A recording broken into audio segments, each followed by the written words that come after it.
Hello everyone, welcome back to the channel. I'm Ben, this is Books of Genghis Khan, and today I have for you an updated series tier list. I am so excited to get to, because I had fun making my original one more than a year ago. I have a lot of new series to add, and we'll see how they stack up. Do they overtake any of my S tier favorite series from before? And I am just adding in series that I've read 2 or more books from, or unless they were a DNF at book 1, because I won't be continuing those. So that's my final word. So I did read a few books from series that were in the tier list. I got to The Lost Metal with Mistborn Era 2. Really liked it. I don't think that really changes the position. Got to the final Cradle book that came out, and I really enjoyed the finale. Ended strong compared to that second to last book. So this one's going to shoot up a little bit, I think, to right before Murderbot. And then there was another Sun Eater book, Ashes of Man, book 5. Read some of the short stories. This is vaulting up into S tier, I think right behind Faithful and the Fallen. And just looking here, now that I've had some more time removed from some of these reads, I think Shadows of the Apt is going up into S tier. And First Law, I don't need to be so stingy with my S tier. I have to make some room also for the new ones. And let's see, Three Body Problem, Temeraire. I did a reread of Dresden Files, and that just continued to solidify itself as one of my favorite series. And a reread of the first 5 books of Temeraire, and loved those. I think that one's going ahead of Remembrance of Earth's Past. Alright, rest of this seems to be where I want them to start. And I'll go in roughly chronological order that I read these series in, or at least started them, because some of them I've been reading over the whole course of the year. And there's not a whole lot in here, but a lot of these were long series that I fully binged and caught up on. So a lot of pages in these bunch of series that I'm going to add in, and I think a lot of new favorites. Let's see where they go. We have the first book of Tales of Tremaine by R.R. Verdi, and if you know my rules, you know that has to be going into the DNF pile. I am definitely not going to be reading another one because this was just a horrendously sloggy read for me. Just so immensely boring and just so many things that annoyed me. This one might be going right ahead of an even worse book, The Calculating Stars. Yeah, but there's no way I am going to continue that. So into the DNF tier. And then Bernard Cornwell's The Warlord Chronicles. So this past year is really discovering a new favorite author. We have The Warlord Chronicles, the historical fiction Sharp series taking place during the Napoleonic era. And I am just now reading the new release in Sharp. But The Warlord Chronicles felt really special to me. This just amazing trilogy. Enemy of God Book 2, one of my single favorite books of all time. I think this has to go into S tier. The question is where. Red Rising, I've still only read the first 3 books. I think Red Rising definitely has a chance to continue to move up. Maybe down with that sequel series, we'll see. And then Sharp's Tiger. This is a very strange one. It's a more episodic, historical, like war adventure series. I'm into, I think, book 22 out of 23 total. I'm just about to get to the end of what he's released, and I really love it. It's definitely not going to be for everyone. Little repetitive, but I really connect to the main character, Sharp, and I love Cornwell's gritty writing and cleverness, and the villains are fun. So many awesome things, and the narration by Rupert Farley is just top tier, just one of the best. So that is a continual joy. Where do I put Sharp? Oh man, I don't know how to compare it to some of these epic fantasy series, but I probably connect to Sharp really highly compared to some of these, so maybe around the top of A. I am a huge Cornwell and Sharp fan, so we're going maybe under Three Body. Alright, now The Expanse by James S. Corey. It's Ty Frank and Daniel Abraham. Read the whole thing over the course of just a couple months in December and January, and I love it. This is just type of series right up my alley. Just accessible, fast-paced, but also feels like it's really deep with the characterization, the themes. Besides a couple weaker books for me towards the first half, it ended so strongly. So this is going to go maybe top of A. Yeah. Oh, the question is right at the top of A into S, maybe, possibly. We'll put it at the top of A for now. All right. And then the Empire of the Wolf series by Richard Swan. Definitely, maybe the worst series title in fantasy. Just is so nondescript.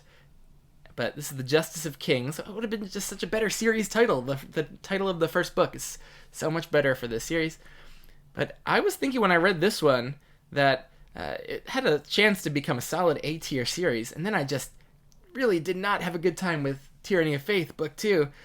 And so the question is, am I DNFing the series? I think I'll wait to see how people receive the finale next year, and then I might give it a read just to finish it out. But right now, man, it's on the cusp of being a DNF, and I think I'll put it right above Lightbringer for now. All right, and then the Mickey 7 series. So this is by Edward Ashton. It's just kind of hard sci-fi in the Andy Weir kind of mold. That's accessible, very character-focused, and with a sardonic, relatable protagonist. And it doesn't have a big readership yet, but a big Hollywood movie might be coming out for this soon with Robert Pattinson, and then it might explode. But really liked Mickey 7, the first book, and then Antimatter Blues, the sequel. Just solid, fun. Definitely just the feel of a just solid B tier series for me. I'm glad I read it, but not something that left a real huge lasting impact. I'll probably put it right between Bobiverse and Murderbot. But Bobiverse, similar for me, but that had a whole complete arc for the first 3 books that I really liked, and Mickey 7 still kind of left up in the air where things are going. All right, here we get to Robin Hobb. So I'd started Realm of the Elderlings like 4 years ago with the Farseer trilogy. I liked all 3 books, but it didn't really connect with me so well. So it's sitting here in B, and I actually think, looking at this, the Blood and Bone, the Faithful and Fallen sequel series, I think I'm gonna vault that ahead of Farseer.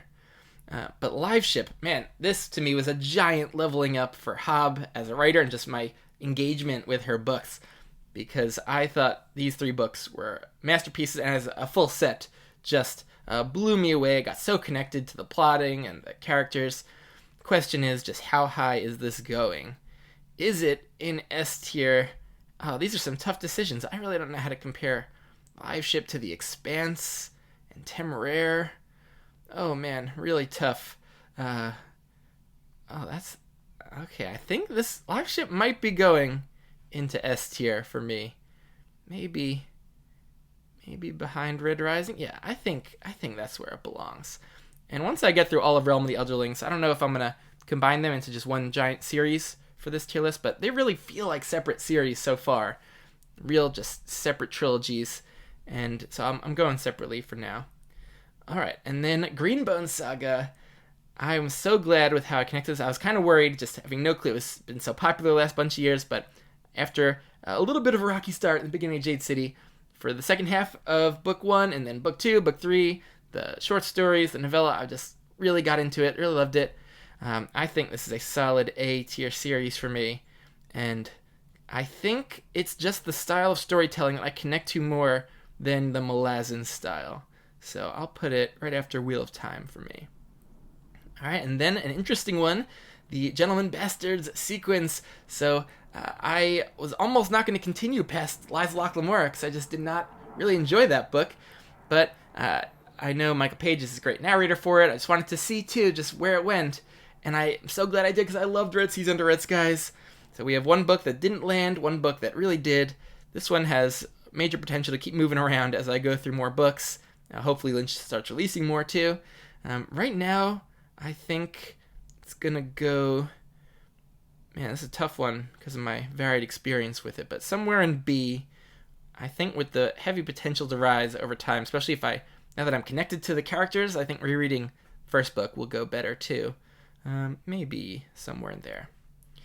Alright, A Song of Ice and Fire by George R. R. Martin. I just finished this series out with Dance with Dragons a couple days ago. And I've been reading this over the course of the whole year and loving my time with it. Maybe the first half of Dance lost my engagement a little bit here and there, but overall loved the writing. But it's so hard for me to disentangle my experience with the books from my experience with the show, because I saw the whole show, and that leaves me just wishing I had read the books before the show and just had a pure experience with the books. So it's tough for me to figure out where this one should live for me. And if over time I might reduce some rereading, it might change my opinion, vault up higher. But man, this is so tough. Is it A? Is it S tier? I think also the feeling of it being incomplete really does hurt it for me. I so like closure with series and reaching those climactic moments in storylines and character arcs. So, man, for now, does it go in A or S? I think, it's above The Expanse. I think I do like it more than The Expanse. Maybe under Live Ship. Yeah, that's going in S. All right. It does belong there, I think. I've loved Fire and Blood, the first of the Duncan Egg Tales. Still got 2 more of those to go. I got so into this over the course of reading it. So, S tier it is. And then N.K. Jemisin's Broken Earth trilogy. This one started off so strong for me. 5th season, I thought, packed a real punch. And then just what a middle syndrome of a book, too, with Obelisk Gate.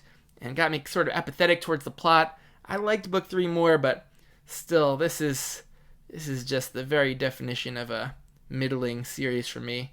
I think I really did like book 1, though. I don't have much of a memory for Hyperion or Hitchhiker's Guide to the Galaxy. I read those a real long time ago. I think I'll put this in towards the end of B. Alright, and then the Draenei Saga by David Gemmell. I've only read 2 out of the, 9 books in here? Is it more than that? There's a lot. So I have a long way to go, and I really did like Legend, but the sequel, King Beyond the Gate, felt like just a Legend kind of redux that was not as good. But so far from 2 books, it's solid. I think it'll go somewhere in B, maybe right behind Mickey 7. Alright, I think B's getting a little long here. I might move Legion. My memory for that's getting less and less over time. Those are just some Sanderson novellas. They're almost not even fantasy and sci-fi. I'll put them in C. Hitchhiker's Guide, I remember liking parts of it, but not really connecting too much to the humor. I might throw that in the top of C as well. Alright, and now to the Tawny Man trilogy by Robin Hobb. Just recently finished these, and I thought it was just another masterpiece of a series. Loved all 3 books. Although I will say I'm just not as personally invested in the 6 Duchies setting and plot lines, and so compared to Live Ship, it wasn't as emotional for me, even though there's so much deep emotional stuff going on with Fitz and everyone around him.